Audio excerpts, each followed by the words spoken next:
Hello and welcome back to Next Week Now. Woo!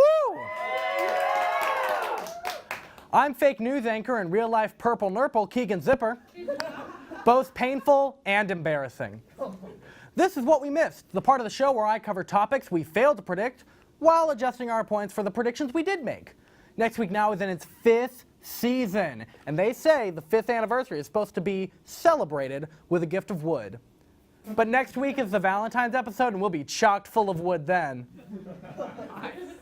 So tonight I'll gift you with a recap of the winter of 2018-2019.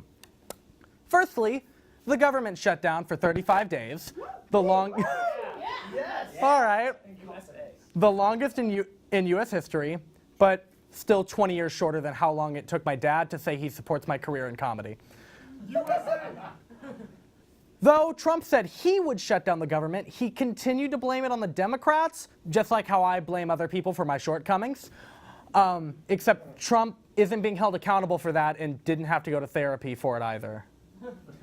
The government is now no longer shut down, which is good for two reasons. One, government workers are now getting paid and back paid for the missed paychecks. And two, I don't understand how government shutdowns work, and I don't want to think about it anymore, at least until the next one happens in about two weeks.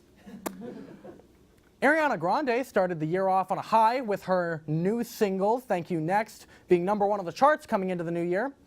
However, now she's the center of a cultural appropriation controversy because of her tattoo, which was intended to say 7 rings in the Japanese script. But it actually reads, my new song is still #1 and continuing to generate massive profit. The rich never truly suffer for long, if at all. YouTuber H-Bomber Guy streamed a marathon of Donkey Kong 64 in support of the UK-based charity Mermaids. It provides support and resources to transgendered youth. The stream raised about $347,000, and the charity stream had a number of guest hosts such as Chelsea Manning, the original voice actor for Donkey Kong, Grant Kirkhope, and even Congresswoman Alexandria Ocasio-Cortez.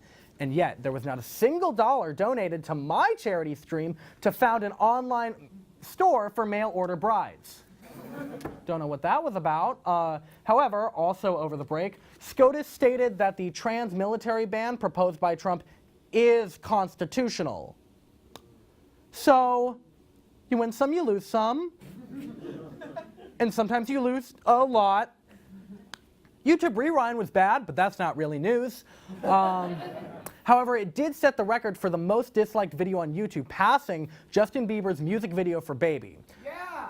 Frankly, Baby shouldn't have been that low in the first place. It's a fun song. Y'all just like to bully kids. Also, the CEO of YouTube was told that the video was, quote, cringy by her children, and also the majority of Twitter. Finally, we haven't discussed points much this episode since it's our first one back of the season, but we did end with 164 points after our season 4 finale. Thank you, Austin Zessen. And since then, I had an STI test, and it turns out I'm AIDS-free! So we get to add 5,000 points! However, I will now read a list of names of everyone on our crew who does have AIDS. Host Moksh, Hot Seat's own Logan Longoria, producer Brooke, host Danny, host Samantha.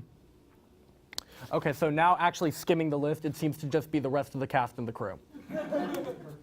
Except for host Davis. I guess it's hard to get AIDS when you only have sex with barely legal virgins, I suppose.